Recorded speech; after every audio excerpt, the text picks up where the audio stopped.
Selamat siang semuanya. Di sini kami dari kelompok 11 akan menjelaskan SCM PT Campina Ice Cream Surabaya. Anggota kelompok saya ada saya sendiri Theo Rashid Negara, ada Gloria Angelina, ada Nica Miranda Sari, sama ada Tasya Salsabila Karisma. Bisa di next. Nah, yang pertama itu ada pendahuluan, lalu ada peta jaringan logistik, ada permasalahan dan solusi, lalu ada kesimpulan dan saran, lalu ada referensi. Oke, untuk selanjutnya bisa dijelaskan oleh teman saya. Terima kasih. Oke, saya akan menjelaskan tentang pendahuluan. Yang pertama adalah objek kajian.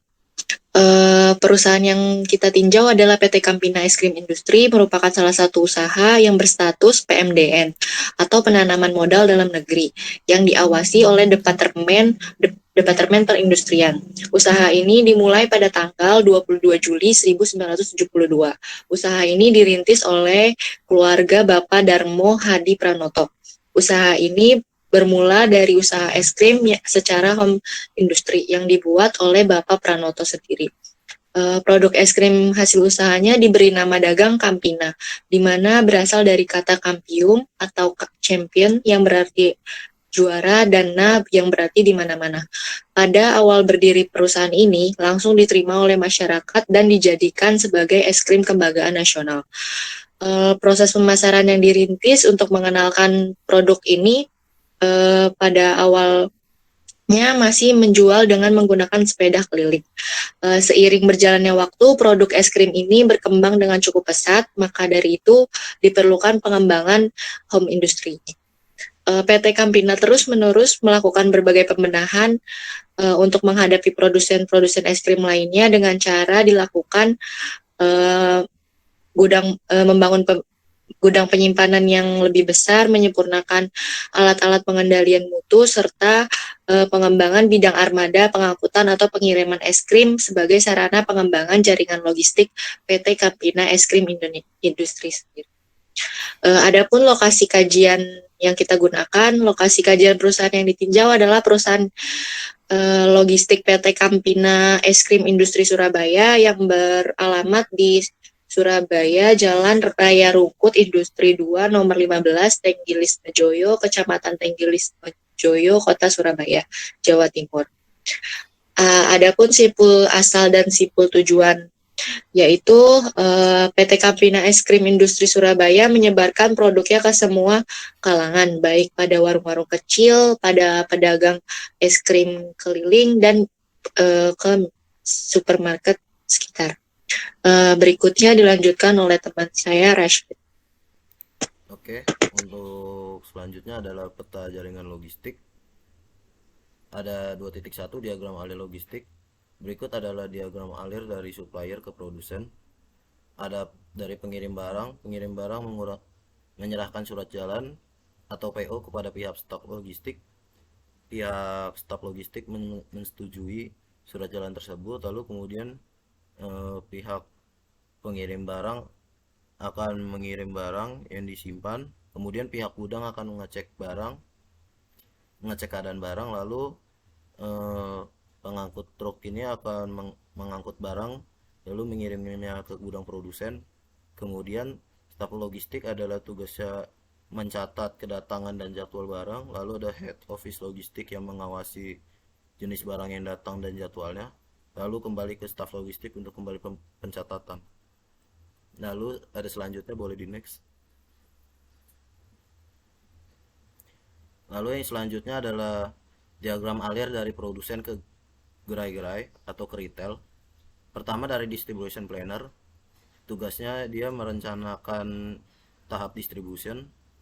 Lalu distribution planner memilih jenis kendaraan pengangkutan, kemudian ada sopir pengangkutan yang menerima surat dari distribution planner, kemudian distribution planner membuat STO, surat jalan barang, kemudian ada petugas yang bertugas untuk mengecek suhu keadaan barang, kemudian barang yang telah dicek suhunya dikirimkan ke gerai-gerai. Oke, boleh di next. Ada kedua, ada pelaku logistik, ada supplier, dia menyediakan bahan mentah kepada produsen. Lalu ada distribution planner yang bertugas memasarkan dan mencatat pesanan atau order dari distributor.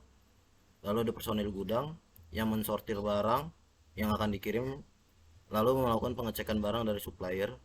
Kemudian ada quality checker untuk melakukan checking keadaan suhu truk sebelum didistribusikan. Lalu next. Lalu ada distributor atau supir, orang yang mengantarkan barang dari titik asal ke titik tujuan. Lalu ada staff logistik yang bertugas mencatat dan melakukan konfirmasi kedatangan bahan mentah dari supplier, melaporkan ke atasannya, yaitu head staff logistik yang mengawasi bahan mentah yang dikirim dari supplier apakah telah sesuai dengan kebutuhan dan ketepatan waktu bahan sesuai dengan jadwal yang ada. Oke, untuk selanjutnya bisa dijelaskan oleh teman saya.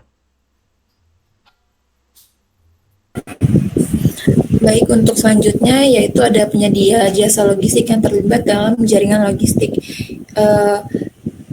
PT Campina ini bekerja sama dengan PT Surabaya Perdana Rotopek atau biasa kita kenal SPR. Pada awalnya penerimaan barang ini pada petugas Campina akan mengirim barang dari supplier, memberikan surat jalan kepada staf logistik.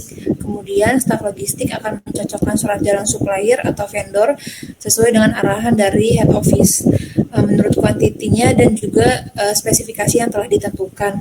Next. Untuk selanjutnya, penyedia fasilitas logistik yang mendukung dalam mengalirkan produk pada PT SPR itu menyediakan gudang dan truknya, kemudian pada gerai-gerai akan disampaikan pada freezer dan juga gerobak Campina. Selanjutnya akan dilanjutkan oleh teman saya.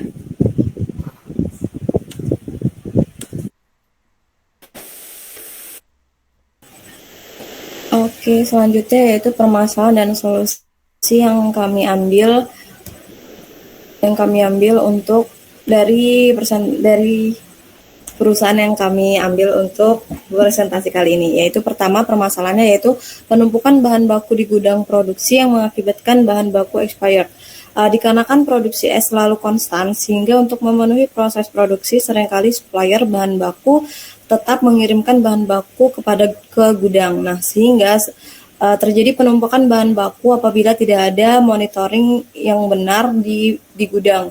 Nah, seringkali bahan baku mempunyai terjadi expired pada bahan baku yang baru datang ataupun penumpukan bahan baku yang sudah masuk sejak lama. Penumpukan expired bahan baku dapat meningkatkan biaya produksi berkali lipat. Nah, kemudian kurangnya penjagaan kestabilan suhu pada tahap distribusi. Nah, biasanya proses distribusi dilihat berdasarkan jalur rute oleh distributor planner. Nah, tujuan pemasaran es krim bukan hanya di jalur-jalur atau kota-kota besar, melainkan di jalur-jalur kecil seperti toko perumahan. Nah, penyediaan jasa pengiriman yang tidak merata kualitasnya mengakibatkan banyak dari produk yang rusak pada saat proses distribusi. Kemudian masalah yang ketiga yaitu biaya produksi meningkat akibat adanya produksi ulang dari produk yang rusak. Nah, biasanya produk yang rusak ini terjadi karena meleleh ataupun tidak terjual di gerai-gerai atau kemitraan yang sudah diberi tanggung jawab oleh perusahaan pusat. Nah, solusi yang akan kami ambil ada di slide selanjutnya. Yang pertama yaitu pada permasalahan pertama yaitu menerapkan sistem first expired first out, yaitu bahan baku yang mendekati jadwal expired akan dikeluarkan terlebih dahulu agar bahan baku yang mendekati expired bisa digunakan dan bahan baku yang baru masuk bisa disimpan untuk waktu yang lebih lama. Kemudian untuk permasalahan kedua yaitu staf logistik lebih memonitoring distribusi produk pada jasa pengiriman seperti truk atau cooler box atau freezer sehingga tidak terjadi produk yang rusak di jalan. Nah, kemudian menetapkan SOP produk yang bisa diproduksi ulang berdasarkan kesalahan perusahaan bukan dari kesalahan dari pihak reseller. sehingga tidak menimbulkan biaya besar untuk produksi ulang. Selanjutnya, dari permasalahan dan solusi yang kita ambil dapat kami simpulkan bahwa bidang logistik sangat berperan penting dalam supply chain karena mengatur proses dari pengiriman barang, data permintaan hingga pendistribusian barang. Kemudian menerapkan sistem FAFO pada gudang produksi serta menekankan kembali SOP pada pendistribusian produk dan penyediaan fasilitas kemitraan. Next. Saran yang bisa kami berikan yaitu dengan adanya penulisan ini diharapkan pembaca dan pendengar dapat memahami lebih lanjut terkait penulisan ini. Kami juga berharap penulisan ini dapat bermanfaat dan diteliti lebih lanjut dengan mencoba metode lain. Terima kasih, saya kembalikan ke moderator. Oke, baiklah. Itu saja presentasi dari kelompok 11 ini. Kurang dan lebihnya kami mohon maaf. Untuk teman-teman yang ingin bertanya bisa bertanya di kolom komentar yang ada di YouTube.